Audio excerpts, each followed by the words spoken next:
Hey guys, it's your boy Arj, and you would have possibly just seen my review of the Japanese no subtitle version, and in that video I spoke and reacted to how I was right yet again. Against all odds, I predicted the winner of the Tournament of Power and put a single video out on it. But you know, watching this episode a second time in English subtitles and HD, I'm not gonna lie, I appreciated it so much more how amazing this episode was. It literally did bring a tear to my eyes when that ending music played over that little montage of characters, and the very fact they leave the whole ending so open-ended and happy was just a huge thing for me. Like, it just felt so different to how I felt when Z ended. But before I get any further into that, if you're new here, don't forget to smash that subscribe button to enter our PS4 Pro giveaway with a copy of Dragon Ball FighterZ. It's all sponsored by Bandai Namco, and you just need to be a subscriber to enter, so join the gang today. But yeah, back to the review. Let me start from the beginning. Obviously, from the very start, where we saw the title screen and that music playing, you know that this was truly the end, and I know you guys know what I mean. There was an epic vibe going on when we saw the scene move into that still of Jiren standing over Goku with the sun glaring behind him, as if they'd been fighting so long the sun had emerged. It just looked epic with the light flares coming out. And then the brief chat again about trust and friendship was expected, since I had called out for a while now how important the friendship chat from the last episode would be in eliminating Jiren. But yeah, the fight scenes that followed were just great. Seeing Golden Frieza in action against Jiren was just surreal but so good. Some of the conversations here was so epic. Like the scene where Frieza taunted Jiren saying, "Oh, what happened to your usual poker face? Once shattered, strength is so fragile. I can almost hear your heart shrieking, afraid to become the weakling you once were," which definitely triggered the hell out of Jiren, causing him to stomp on Frieza's tail and basically attempt to beat the shit out of him. But seems like Frieza had anticipated this, as he then got involved in a combined attack with 17, where 17 yet again showed why he's the MVP and exactly why I predicted him to be the winner. He runs in, rugby tackling Jiren with a key bomb, which we then see another epic one line after, where Jiren says that won't work twice, and 17 just responds so coolly, "Same here," then blows them both up using his shield as a bubble. Honestly, 17 and 17 is a ridiculous character. The amount of things he can do with that barrier technique, he is top 3 strongest in Universe 7 without a doubt. When Jiren does fall to this attack, we see so many epic details, little touches like the scorched earth being so hot that his spit evaporates immediately. But this is also the bit where things get a little bit silly, as Frieza literally has the opportunity to quickly eliminate Jiren and get things over with ASAP, which would work on so many levels for Frieza in particular, because if he had eliminated Jiren quickly, Goku is damaged and so is Android 17, so he could have quickly then eliminated both of them soon after as well to get his ultimate wish.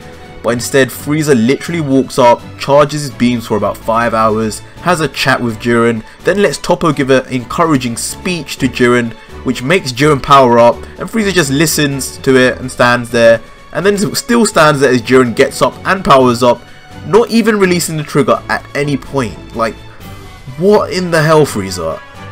Anyway, the animation then picks up major after this point, with Jiren unleashing all his ki at them and both Frieza and Android 17 defending. There's that awesome animation of Frieza losing his golden form, also under the stress of Jiren's attack, but then Goku suddenly emerges, and I'm not sure how he made this better by just holding his hand out, but I feel like he gave the last of his UI power or something. But anyway, the scene of all three of them pushing back Jiren's attack was epic, with that little mini dialogue between Goku and Frieza showing they still didn't really quite trust each other even at the end.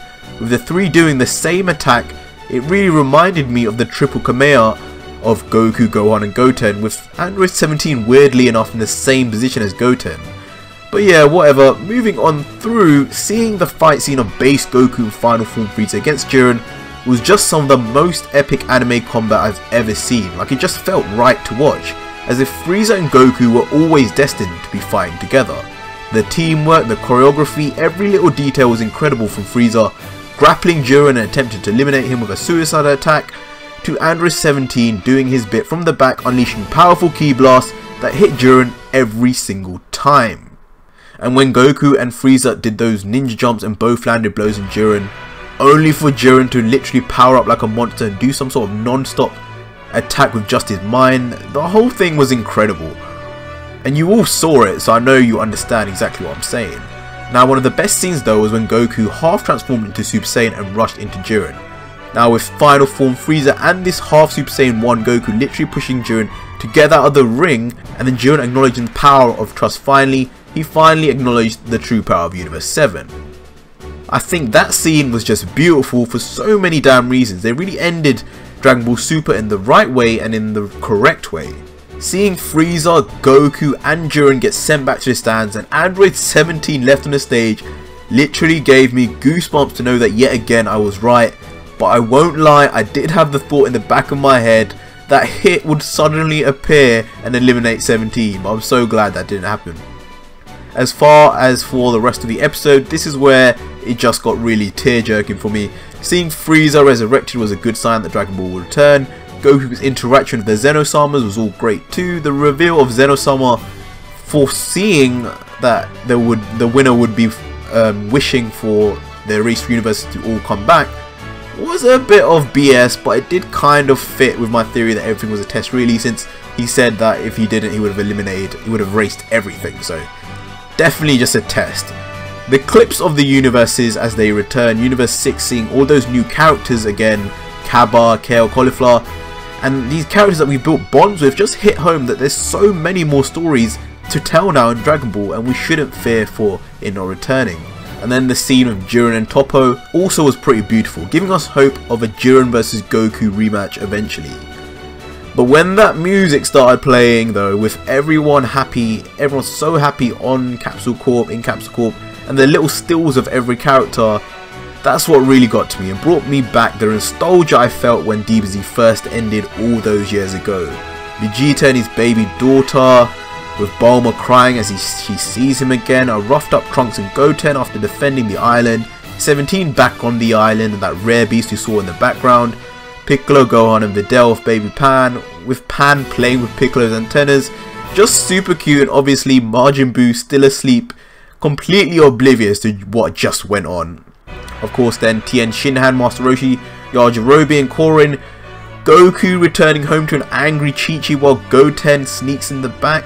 Little damn details like that are what Dragon Ball is truly about. Moving on through to the birthday of Bra, and then we see Android 17 enjoying his cruise on the same exact ship we saw in the Battle of Gods, just as I had predicted also. Another great moment for me, especially seeing that. And then the scene of Pan hitting Vegeta, again a little bit of comedy that went a long way before ending the episode in classic fashion, with Goku and Vegeta fighting, with their wives sighing as a result. It's all just classic Dragon Ball, and that's what's really made this such a powerful ending for fans of all ages, myself included. As far as the scenes of Frieza and then Goku versus Vegeta, I think these were the special ending scenes they spoke about, so I'm probably going to talk about these in a separate video, as I know there's a lot more that I can pick out about these scenes in particular, and I have many more theories and information I've found regarding those.